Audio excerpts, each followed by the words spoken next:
अस्सलाम वालेकुम। तो जनाब कैसे हैं आप सब लोग। मैं हूं आपका चैनल होस्ट अहमद रफ़ीक और आप सब लोगों को अपने चैनल में टेक स्टूडियो को खुशामदीद कहता हूं। तो जनाब आज आपके लिए रैम की इन्फॉर्मेशन लेकर हाजिर हुआ हूं। आप अक्सर एक टर्म सुनते होंगे DDR1, DDR2, DDR3, DDR4 और DDR5।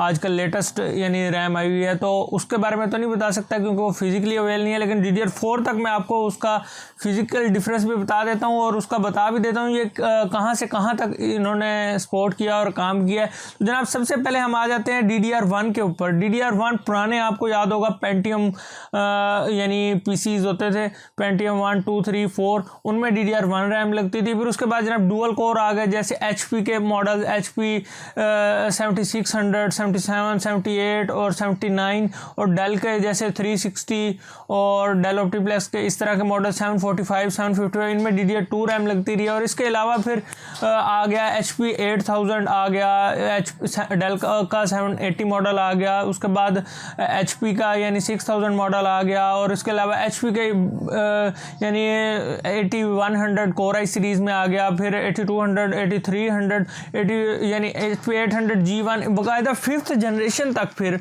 यानी वहाँ से कोर टू डू से लेकर 5th जनरेशन तक फिर ये हमारे पास DDR3 रैम यूज़ होती रही। अब फिर 6th जनरेशन से जिसमें HP 600 G2, HP 800 G2 और डेल के भी काफ़ी सारे पीसी वो भी फिर DDR4 रैम उनको सपोर्ट करिए। स्पीड के हवाले से है, यानी रैम बेसिकली हमारी जो होती है रैंडम एक्सेस मेमोरी होती है। जब हम पीसी को यूज़ कर रहे होते हैं तो सेंट्रल प्रोसेसिंग यूनिट जो कि हमारा प्रोसेसर है उस पर लोड जब आता है, तमाम प्रोसेसिंग जो भी हो रही है, फॉर एग्जांपल वीडियो एडिटिंग कर रहे हैं, वीडियो आप कंपाइल कर रहे हैं, तो उसका सारा काम हो रहा होता है प्रोसेसर के इर्द गिर्द, तो वो रैम हेल्प करती है प्रोसेसर को, तो थोड़ा सा वो डेटा अपने पास सेव करती है, तो प्रोसेसर पे लोड कम पड़ता है।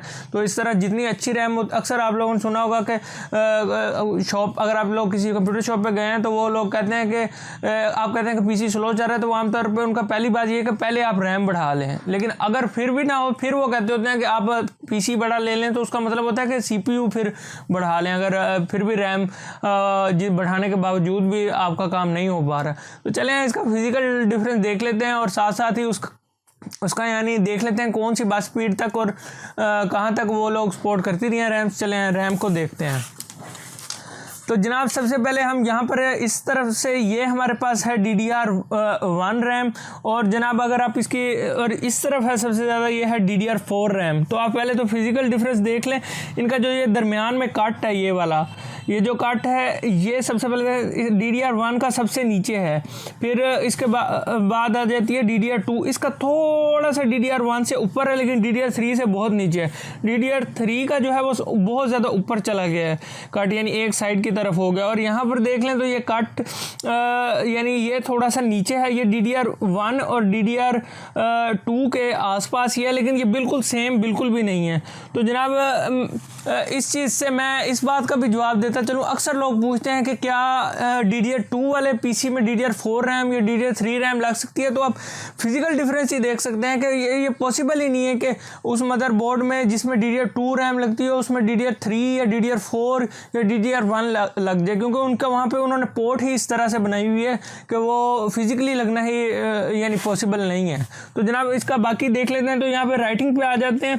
तो अब सबसे पहले देख लें कि ये जो, अब मैं एक एक करके आता हूँ।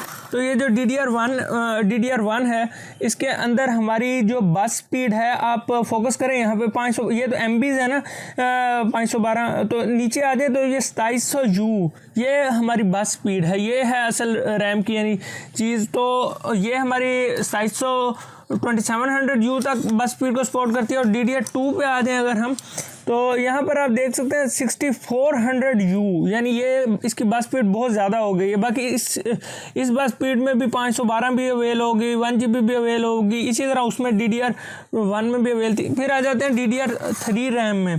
तो यहाँ पर देख लें आप कि इसमें भी ये 1GB है और यहाँ पे PC3 लिखा हुआ है, और 10600U, और ये 12800U भी होती है, जो कि यानी ये 10600U ये आमतौर पर कोर टू डू पीसीज में यूज़ होती है, या first generation, second generation, third generation, fourth generation PCs के लिए हमें चाहिए होती है 12800U, वो भी DDR3 में ही होती है अवेल।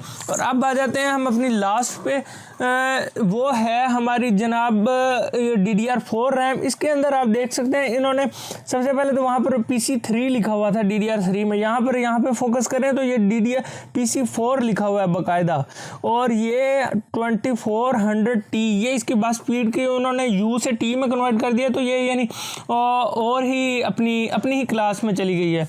तो जनाब बहुत ही यानी ज़बरदस्त ये इन्फॉर्मेशन थी। तो जनाब अगर आपको ये इन्फॉर्मेशन पसंद आई और अगर आपको इस इन्फॉर्मेशन का पहले नहीं पता था तो काइंडली चैनल को यानी वीडियो को लाइक कर दें, चैनल को सब्सक्राइब कर दें और बेल नोटिफिकेशन भी प्रेस कर दें। और जनाब अगर किसी भी और चीज़ की इन्फॉर्मेशन चाहिए तो मुझे आप कमेंट्स में बता दें। आज के लिए इतना ही, अल्लाह हाफिज़।